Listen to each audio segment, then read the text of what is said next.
Okay, so this is the third talk about quantum complexity. Quantum complexity 3. And now it's money time. Meaning, I forgot there is no light here, right? Okay, so now is money time. Meaning, I want to actually tell you why I tortured you with all these letters and all these circles and all these... Wow. Okay. Yeah? Good. So now, I want to tell you why all this torture. Why is it that you guys really need to go through the ordeal of learning BQP, NQP, I mean, there's all these letters and all these big circles that you have to draw. And I mean, okay, so in order to really understand this, there are bad news. It's a new language. And other bad news, we're no longer 7 years old. Meaning, it doesn't come with osmosis. It doesn't come by just, sitting in computer sciences conferences. You actually need to work. So I'm going to give you some exercises during this class, and I hope that you'll work. And if you do, I promise you that there is some chance, I don't say what, that you'll make the quantum leap and understand what these theoretical computer scientists are, keep waving their hands about. And there is I said money time. I don't know if money or whatever, but there is some price at the end. Meaning, there are really fundamental things we can understand about physics, not just about what computer scientists are talking, but about physics, like relaxation time, like hardness of finding ground states, like questions of finding algorithms that would replace the MRG and would do better, like things like that. That can actually be understood. Okay, so what's the connection of all these classes? Remember, I told you about BQP, and P, and NP.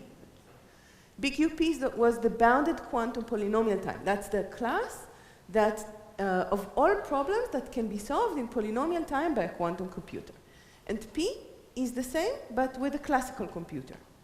And NP is the class of all problems that can be solved if somebody gives you a solution and you can verify it efficiently. Okay? So if there is a way to verify solutions efficiently, then the problem is in NP. And these problems are very, very hard. Okay. And I want to tell you how all these things connect to Hamiltonians. Okay. So remember, we started with 3-sat. So let's recall our 3-sat formula. It's y1 or y2. I don't really remember the exact formula I wrote, but it's a formula over Boolean variables with clauses. And what we're looking for, the question was, is there a satisfying assignment for this formula? Okay, for example. And if you remember, let's say y7, etc. There are n variables and n clauses. So y1 to yn, and this is clause 1, clause 2, clause 3, up to clause m. M is polynomial in n, and we want to know whether there exists a satisfying assignment, meaning all clauses are happy. None of the clauses are violated. And now I want, the first step to understand the connection to Hamiltonians is I want to take this formula and I want to write it as a Hamiltonian. Okay, so how do I do that? Here's a recipe. For each clause, first of all, what's our Hilbert space? I'll replace each Boolean variable with a qubit. Okay, so I have now n qubits. Let's write it here. So n qubits. And the formula, for each clause, say Ci, I will have a Hamiltonian term which will act on 3 qubits. Okay? So, for example, let's take C1. C1 is y1, y2, y3. What's the violating assignment for these three variables? 0, 0, 0. 0, 0, 0 does not satisfy it. All other assignments satisfy this. This clause will be happy. Is that clear? Is it clear when a clause is happy? Let me ask you again. What's the satisfying assignment for, what's the unsatisfying assignment for this? y4, y3, not y6. 0, 0, 1, thank you. Okay, so let's take C1, and I'm going to write the term that acts on the first, second, and third qubits as H1, which is a projection. I'm writing it in the basis 0, 0, 0, 0, 0, 1, 0, 1, 0, 0, 1, 1, 1, 0, 0, 1, 0, 1, 1, 1, 0, and 1, 1, 1. These are my basis vectors. I mean, they're kets here, right? But I won't write them. And same order of the columns. And then what I do is I basically look at the only violating assignment, and I give it energy 1, energy penalty. So I give an energy penalty for a violation. It's very natural. So where is the violation? It's just a 0, 0, 0. And everywhere else, it's just 0. So at the assignment 0, 0, 0, this matrix is 1. And everywhere else, it's 0. What kind of a matrix is it? It's a projection. It has eigenvalues 1 and 0. Okay, let's try another one. What will be the term, the Hamiltonian term that corresponds to C2? Again, it's an 8 by 8 matrix, same basis. Where would be the 1? Or where would the 1 be? So it's 0, 0, 1 is the violating assignment, so it will be here, right? So we have 0, 1, 0 everywhere on the diagonal, and 0 everywhere on the off-diagonal terms. That's H2. And so on and so forth. And this is how we get a Hamiltonian. So the final Hamiltonian that corresponds to this formula H is going to be H equals sum of H. I goes from 1 to M for all the clauses. Exercise 1. Pick up a neighbor, decide what are the eigenvectors and what are the eigenvalues of this matrix. Please, you have 1 minute. But I want to hear talking.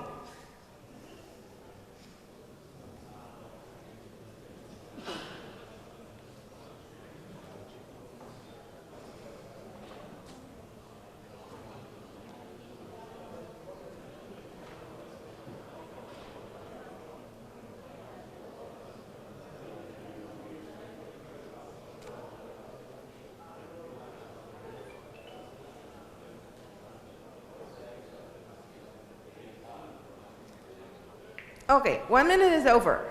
What are the eigenvectors? Sorry? No, not the ground state. Oh, what are the eigenvectors? The computational vectors, just strings. I'll show you that in a moment. What are the eigenvalues? The number of clauses that are unsatisfied. Why? Let's pick just any string. X1, let's call it y1 to yn, but now as a ket. And now apply h on it. H on this, well, h is a sum of hi. That's a sum of hi on y1 to yn. But what does hi do to this string? Well, it gives 1 if the part of the string, the 3 bits of this string that hi works on, are violating for the ith clause, and it gives 0, 0 otherwise.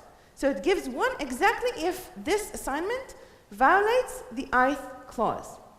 Summing over I from 1 to m, we get that this string is an eigenvector, And its eigenvalue is exactly the number of clauses that it violates. Okay? Which means that if here my question, the NP-complete question of 3-sat was, is this formula satisfiable? Is H satisfiable? What is the question when I'm talking in the Hamiltonian language? Is there a 0 eigenvalue, or all energies are above 0? So it's basically just asking about the ground energy. Is it 0, or all energies are above 1? Is the ground energy 0, or is it above 1? At least 1. Okay? So, questions?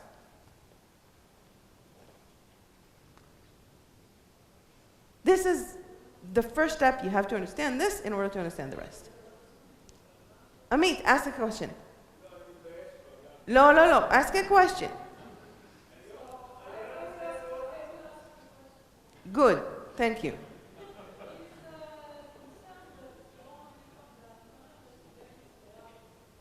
It is diagonal. But it's not, you shouldn't be concerned, but it's a very, very good point. It is diagonal, so it's a very, very limited Hamiltonian. Okay? It's overall, it will just have, it will be diagonal, and on each place, in the diagonal, there will be exactly the number of clauses violated by that assignment. These are the eigenvalues. It's a boring Hamiltonian from a quantum point of view. Is that what concerns you? From Amit's point of view, it's very boring. Okay, but we'll make it more exciting in just a second. Okay? I have to tell you that it's still very, very interesting from Dorit's point of view. Why? because these boring Hamiltonians can encode NP-hard problems.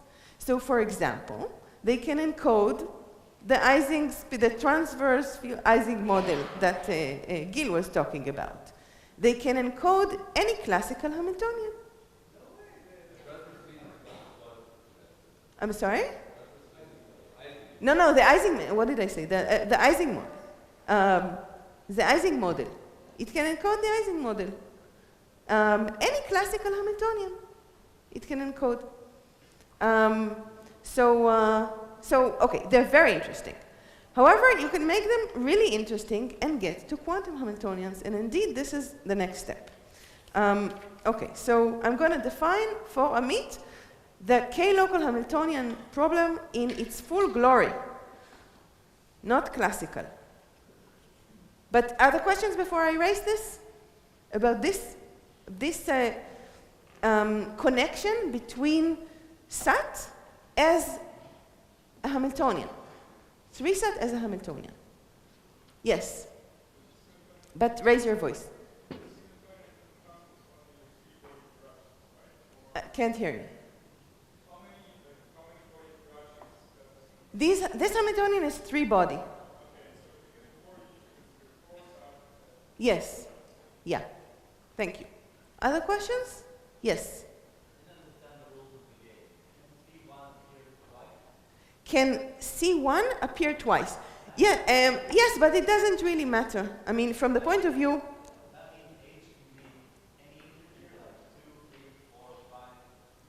Yes, it's not, I mean, it can be any integer also without C1 appearing twice. But yes, C1 appearing twice is kind of not really interesting. It's interesting if you want to penalize the violation of this particular constraint more strongly, so you give it more energy if there is violation. But basically, you can think of putting in front of these HIs some weights, and then you'll get the same thing. Good. More questions? So essentially, yes, please. The what? The eigenvalue and eigenvector? Okay, so I'm claiming that any string like this is an eigenvector of this Hamiltonian. And I'm going to prove it by just computing its eigenvalue. So first of all, h equals sum of hi, so this is fine, right? Now I'm claiming that hi acting on y1 to yn, well, actually, I have been sloppy a little bit. This is hi are matrices acting on 3 qubits. How do I make them matrices that act on n qubits? I just take a tensor product with identity on the other bits, right? So if I take this, for example, h2, let's take h2, and try to act on a string y1 to yn. So since it's tensor product with the other bits, this only cares about the value of y1 to yn on the bits that h2 acts on, which is 4, 3, and 6. So I just go to the bits y3, y4, and y6, and I look at their values. And then h2, acting on their values, either gives 0, so annihilates this state. If these y's are okay, they're not violating this constraint, or if it's, or they're violating, meaning or they're equal to 0, 0, 1, sorry, what did I say? Yes, 0, 0, 1, and then it hits this one hits them, and then you just get 1 times y3, y4, y6. So if this is 1, this state remains with eigenvalue 1 in front of it. But then you sum over all hi's, so you get the sum over all clauses which were violated by this string. Good. All good? Good. So now, fo amit. Ta-ta-ta-tam. The local Hamiltonian problem. This is actually a proof that computer science is all but a boring subset of physics. Yes. But I'll have something in revenge later on. Okay, so the local Hamiltonian problem. The K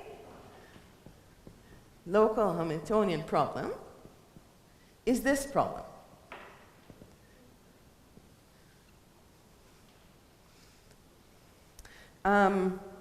Okay, roughly estimate the ground value, the ground value of a given local Hamiltonian. Okay, when I talk about local here, I don't talk about geometrical local. I talk about local meaning h is a sum of terms, and each term acts on at most 2 or 3 qubits. Okay, or 4 or 5, but a constant number of qubits. That's local. So what's the K local Hamiltonian problem more formally? Because we want to talk about complexity, so we need the exact definition. So here is first attempt. Given is h1 to hm, these terms, just specification by classical description of the terms in the Hamiltonian. They could be general Hermitian matrices acting each on k qubits. hi acts on k qubits. Of course, you can talk about higher dimensional particles, etc., but it doesn't really matter. For all I, and h is therefore defined by sum over hi. I goes from 1 to m. And then output is ground value of h less than some theta, some threshold, or ground value of h is or less or equal or larger than theta. This is a rough version of the local Hamiltonian problem. If Yossi were here, he would immediately jump and say, can't be true. Well, can't be a good definition. Why? So you're given also this theta. First of all, is the definition clear? Yes, it can be less than k qubits, so it's just tensor product with identity. Is the definition clear? No. I'm given the terms of the Hamiltonian as input, so I just send you by email the description of term 1 is this 8 by 8 matrix. Term 2 is blah, blah, blah. Now it's a general matrix, general interaction between 3 qubits. And I'm also giving you theta. Theta is some real number, some positive, I don't know, some number, some integer, I don't care. Actually, it's some real number with some precision. I mean, I'm sending this to you with, say, m bits of precision, theta. And you need to tell me if the ground value of h is less than theta or larger than theta. Good? Is this clear, the question? The lowest eigenvalue. So h is Hermitian. It has eigenvalues, eigenvectors, or normal basis of an eigenvector, of eigenvectors. We're talking about the ground value of the ground energy. Okay? So is the ground energy of h less or equal to theta or larger than theta? Is this clear, the definition? Yes. Why is it bad? Yeah, I can never decide this, because even if I have the ground state and I measure, I will never be able to decide if it's less than theta or larger than theta, because I have finite accuracy. So I need to somehow ask this question to within some precision. So the real definition is I'm actually given 2 values, A and B, and I'm asking if the ground energy is less than A or larger than B. And we'll see in a moment why. In the context of 3-sat, what was the difference between A and B? 1. We'll see in a moment, or in a few moments, why it makes sense to actually take the difference between A and B to be inverse polynomial. B minus A at least 1 over poly n.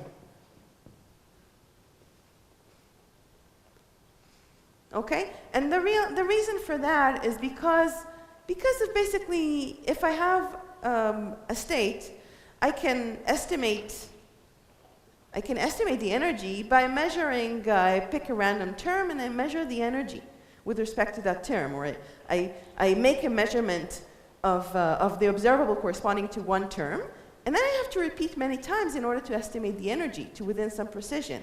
In a second, I'll answer the question, but I have limited precision, and because I need to repeat my measurements many times, I will need to get many copies of the state. So if I want this verification process to be efficient, I can only get polynomially many copies of the state. And therefore, my precision will only be polynomial, inverse polynomial. I can never hope to get exponential precision by just measuring this way. Yeah? Please raise your voice. I didn't define? And. M? Sorry, this M?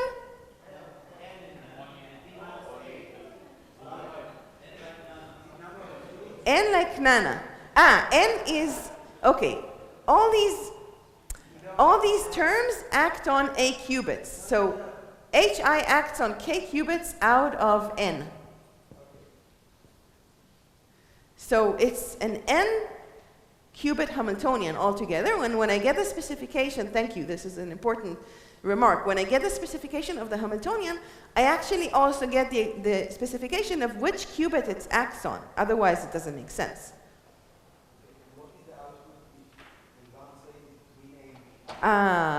Okay. We don't care. Meaning there's a promise, basically, that it's either this or this, and then we have to answer. But if it's not, then you can answer anything. Basically, this is a formal way to define the fact that we want the ground energy approximation to be to within this 1 over polynomial. Okay? Yes?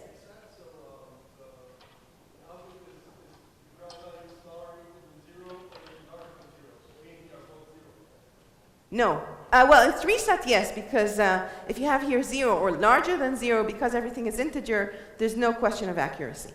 So, yes. Yeah, I mean, if we add here, it's nicer to think about it in this way, with equality, and then it's 0 and 1. Okay? Good.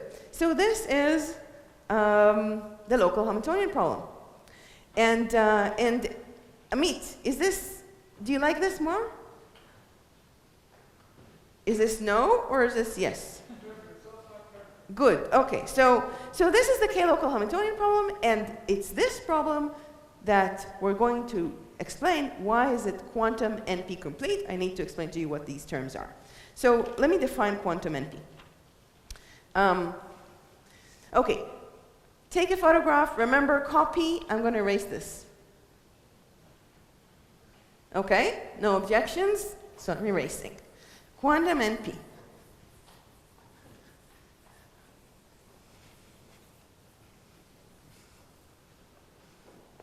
Okay, that's QNP. Actually, in the literature, it's going to be called QMA, but I'm not going to, I don't care about this now. So quantum NP.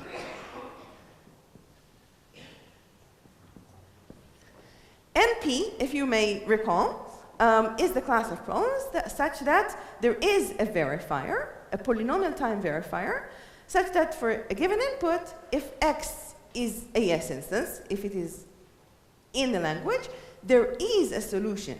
There exists some y which will pass the verification test. And if x is not in the language, there is no such solution. I'm going to define quantum NP in the same way, except everything is quantum, except for the input. So L is in QNP if there exists a quantum algorithm,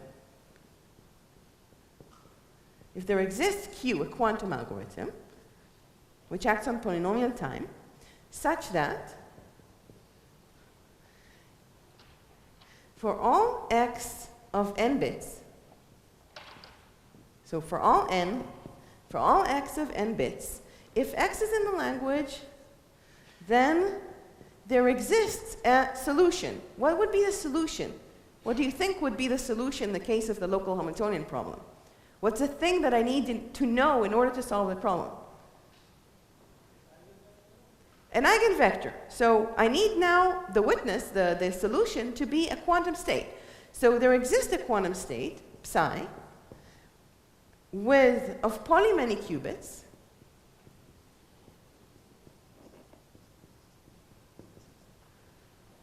such that probability that Q acting on X and psi, probability that the output is 1, this probability will be larger than 2/3. And if X is not in the language, then for all psi of poly many qubits, this probability of X psi to be 1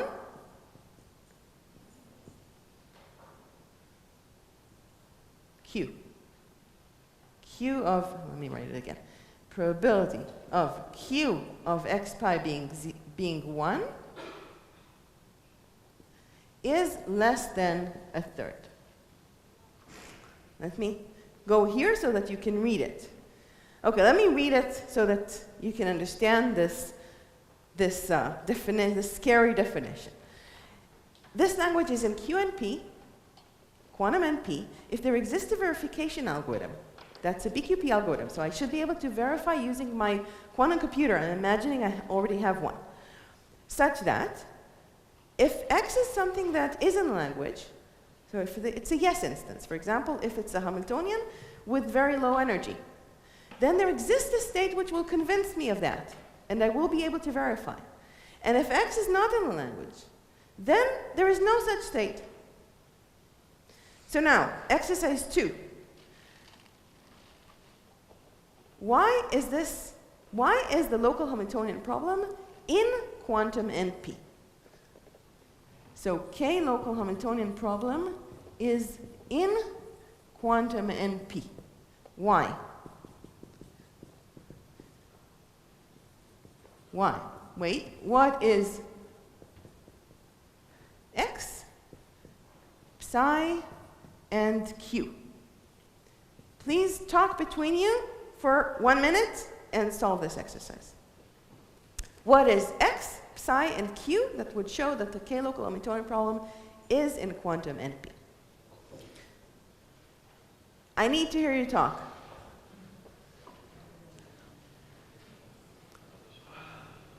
Okay, there's not enough talking, so I guess there are questions. Questions about the definition. Questions about the definition? Yes, please. But raise your voice.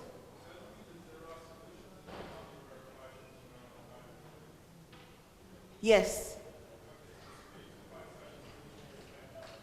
Well, okay, the question was, does it mean that there are solutions that can't be verified in polynomial time? Well, depending on the question, depending on various things, but you can imagine a situation where it's very hard to, you get a hint, but you can't use it. It's too smart for us to use it, or something like that. So conceptually, the answer would be yes, but in this case, the answer is very simple. Given a good solution, you will be able to verify it. Further questions? Yes. But raise your voice, I cannot hear.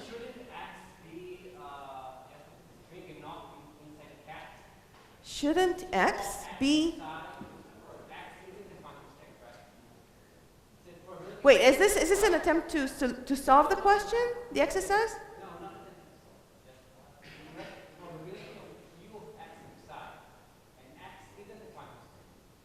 X isn't a quantum state. True. Good question. It's a classical string. Because, very good question. Anybody has an answer? Why do I write, X is a classical string. Why do I write it as a cat? What do I mean by writing it as a cat? I mean that, well, it's a quantum computer. It has to act on quantum states. This quantum verifier is a quantum computer. So I have to insert to it cats. It doesn't eat classical bits. So I make the quantum state be simply the computational basis state that corresponds to the bit string that I got as an input. Good? Good. Okay, now exercise 2, please talk to between you guys and solve the exercise. 1 minute. Now I do want to hear your voices.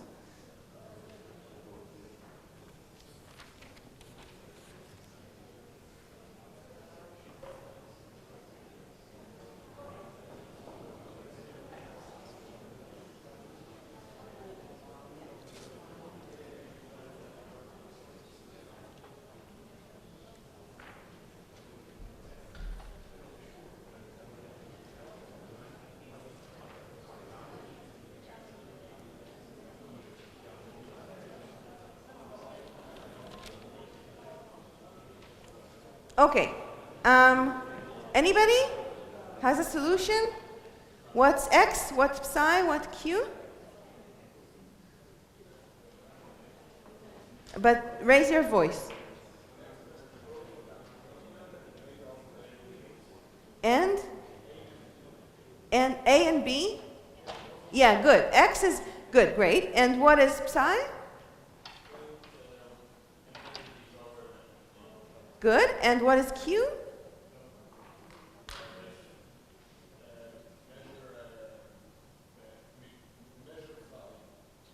With respect to that Hamiltonian. So estimate the energy of that state. So let me repeat. X, the input to the problem, is simply the description of the Hamiltonian. Okay? So for each X, we want to know whether it's in a language or not, meaning whether it has energy less than A or larger than B. Okay? So X is a description of the Hamiltonian and A and B.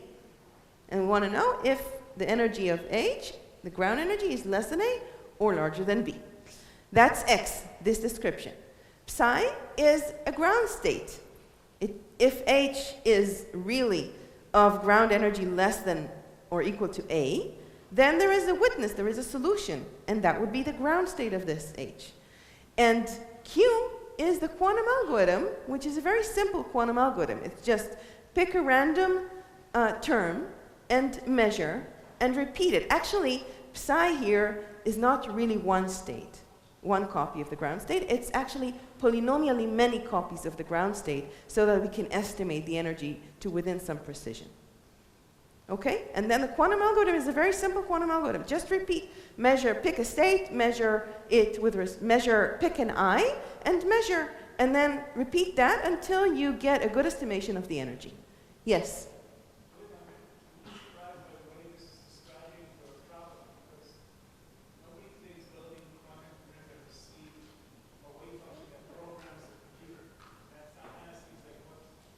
First of all, I am not programming the computer by this state. There's nothing about programming the computer. This is a valid quantum algorithm. I don't know what are you referring to exactly, but this is a valid quantum algorithm in the sense that given a quantum state, I can apply local measurements. Yes, you said that X encodes the Hamiltonian itself, right? X encodes the Hamiltonian itself as a description of the problem. Right. So basically, this is like much more general than anything that people have done today, because it seems like you're taking quantum state and defining by that Hamiltonian. That's not what you're on top of. Well, this is just a description of the Hamiltonian. It's not the Hamiltonian. I think you're confused with the fact that this Hamiltonian is the Hamiltonian that is supposed to run on the computer. It's not. It's just a description of a problem described with bits. But it's not the Hamiltonian that describes the computer, the Q. It's not. There are two, if you want, you can think of this as if there are two Hamiltonians in the problem. One is the Hamiltonian in a setting. One is the Hamiltonian which we want to understand, and the other is the quantum algorithm that tests the solution. And this quantum algorithm is, of course, related to that Hamiltonian, but it's not the same at all. Okay, so let me, in the interest of time, let me proceed. Yes? Can I, what? Repeat the row of Q, the verifier. I mean, how does it work? Well, the k-local Hamiltonian problem is a problem, and Q relates to the NP here, to the quantum NP. The quantum NP requires some way to verify, and Q is the quantum algorithm that performs this verification. So Q would be the expectation value of psi with respect to the Hamiltonian? Let me tell you something. How many here are experimentalists? Okay, you guys, for me, are quantum verifiers performing quantum algorithms. Yeah? This is all that Q does. Okay, this is a very, well, excuse me, but this is a very simple quantum algorithm from my perspective. Okay? Okay, so I'm going to erase this again. And I'm going to give I think, hopefully the last definition of this talk, or maybe the last two definitions. And that's the important notion of reduction.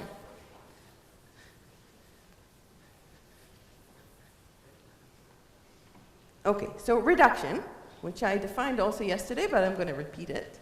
Reduction is this. So I'm going to talk about when can you take a language and reduce it to a different language, meaning map a language to a different language, so that if you can solve the second language, you can also solve the first. So L prime, a language, can be reduced to another language, L, if there exists a function in P, easy to compute, such that f goes from strings x prime to x, also strings, such that this is an input to L prime. This is an input to L. And we want that x prime is in L prime if and only if x is in L. Okay, this is hard to digest, and let's stare at this for a moment. There is a way to map inputs to a certain language to inputs to a different language so that the mapping is successful. Whatever, if x prime is in L prime, then x is in L. If x prime is not in L prime, then x is not in L. Which, if I have such a reduction from L prime to L, which problem is harder? Who thinks it's L prime? Who thinks it's L? Okay, 2 for 0. So who thinks? No longer possible. We're getting close to the break. So L prime reduces to L means that L is harder. So because you can take any instance to L prime, and if you had a way to solve L, that would enable you to solve L prime, right? If you had a machine that solved L, and you have a reduction from L prime to L, then you can solve L prime as well, because what would you do? Well, there's a machine that solves L. I have an input to L prime. I will just translate it to an input to L, and go to that machine and solve it. So that means that L must be at least as hard.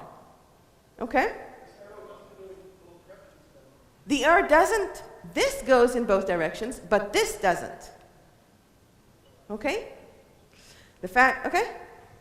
So, exercise 3. Remember our translation of 3-set to a Hamiltonian in the beginning of this talk? This is in fact a reduction. We took 3-set and we mapped it to H, a Hamiltonian. Meaning we took an instance, input H to 3-set, right, a formula, and we mapped it to a Hamiltonian. Exercise 3, please talk between you guys. Which direction did we go? Which problem was reduced to which? Is this L prime and this is L, or is this L prime and this is L?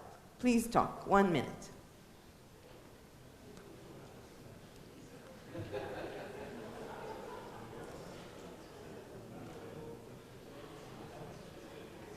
This is the last exercise. Huh? Amit Patel, מה התשובה? What's the answer?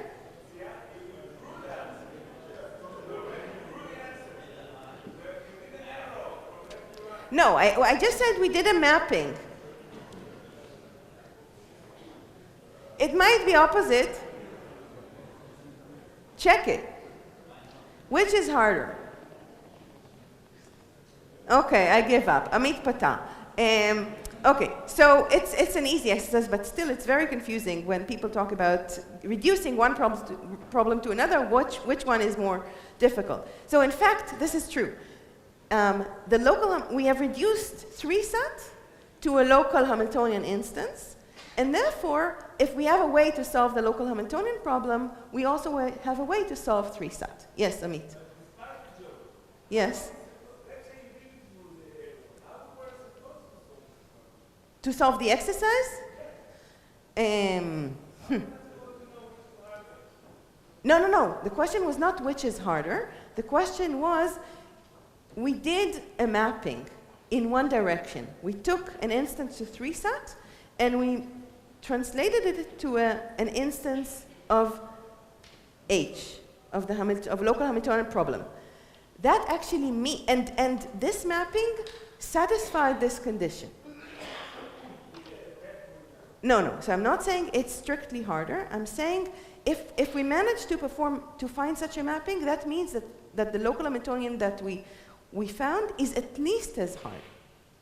Now, it's true that there is a mapping in the other direction if H is classical, and therefore they're actually equivalent if H is classical. But I was just asking about this particular mapping that we did. Okay, so now, I don't know how long we have, something like 10 minutes, is that 10 minutes? Good, okay. So I want to take advantage of everything that we've learned and tell you some stories about physics. Okay, let me just clarify this NP completeness in order to tell you this thing.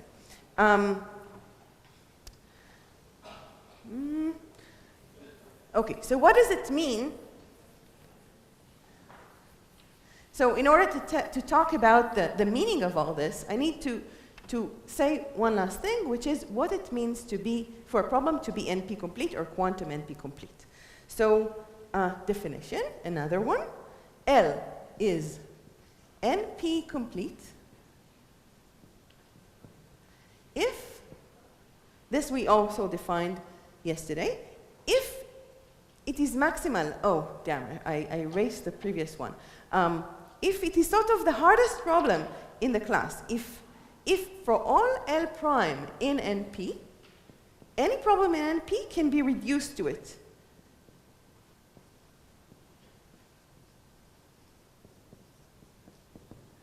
Okay? It's NP hard and it's NP complete. It is also in NP. And L is in NP. So this means it's NP hard if any problem in NP can be reduced to it with this mapping that I drew. Any problem can be mapped to it. And it is in NP. This means that it's NP complete. L is QNP complete if, how do I change this? In order to get the same definition, same thing with quantum NP. If for any language in quantum NP, any language in quantum NP can be reduced to L. And L is in QNP. Okay, now, why do we care? Why are all these definitions interesting? Okay, let me give you a few reasons. First of all, we know, that's the Cook-Levin theorem and Kitaev's proof later on, that 3-sat is NP complete. That's Cook-Levin theorem from 71. Local Hamiltonian problem is quantum NP complete. That's Kitaev's result from 98. We will not have time to go through the proof. It's a beautiful proof by Kitaev, and it's very insightful. But what does it tell us? And by the way, the paper that I sent to everybody, it contains a survey on this proof, and I think that by now you should be able to get the idea of the proof from that paper with not too much effort. But why do we care about this? What does it tell us in physics that a problem is quantum NP complete? So first of all, what does it tell us if a certain problem is NP complete? What does it mean? Suppose, so there are several implications. Where is this?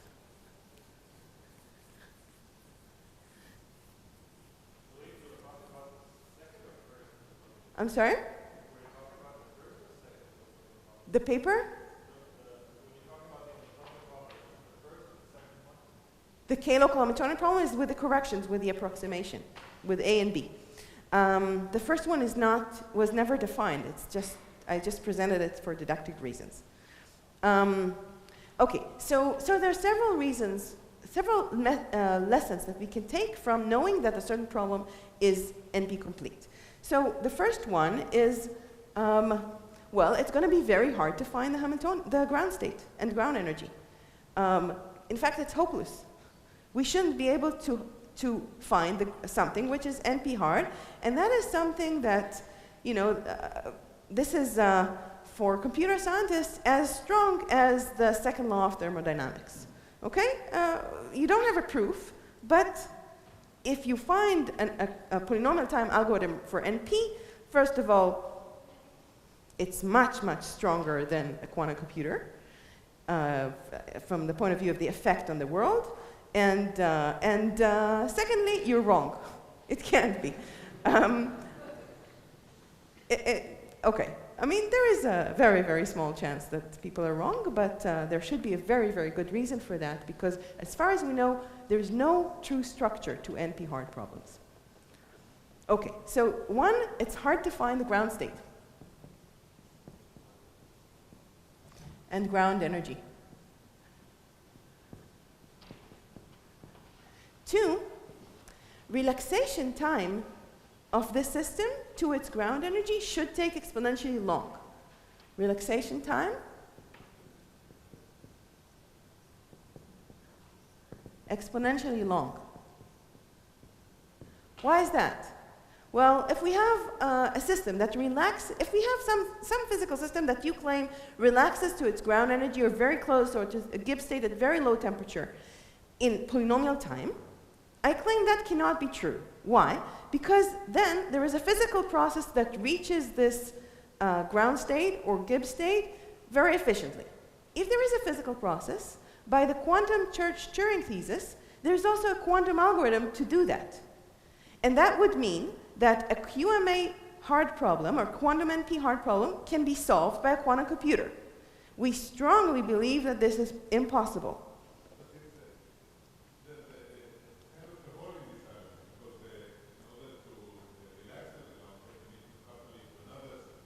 Yeah, no, there's no hole in this argument. Adi is asking, well, I'm sort of arguing about a larger system, about open systems. But the extended Church-Turing thesis, the quantum Church-Turing thesis, says that, and this is, I mean, again, it's a very strong belief that this is true. There's no proof for that. That any physical system, no matter any physical process, any quantum process can be simulated, including open systems.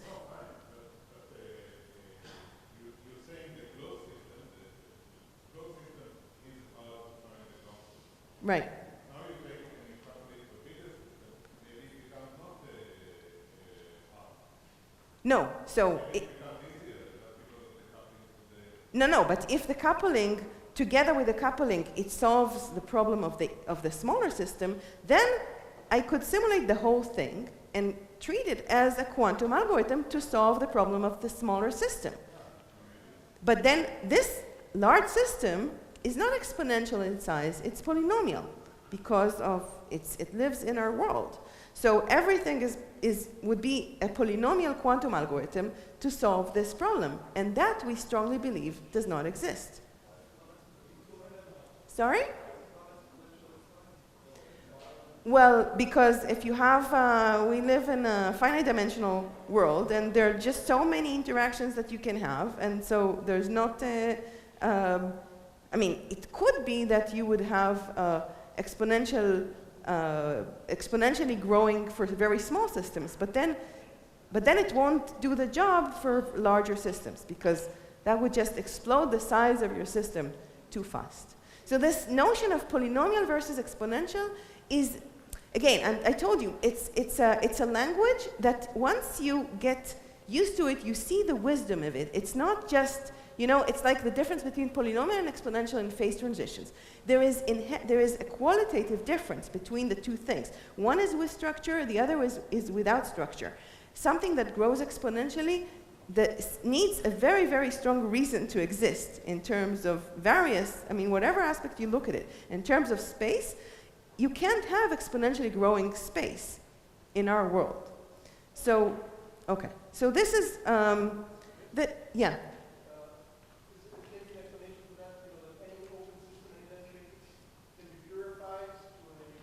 Yeah, you can think of this way, or you can use, I'm sorry?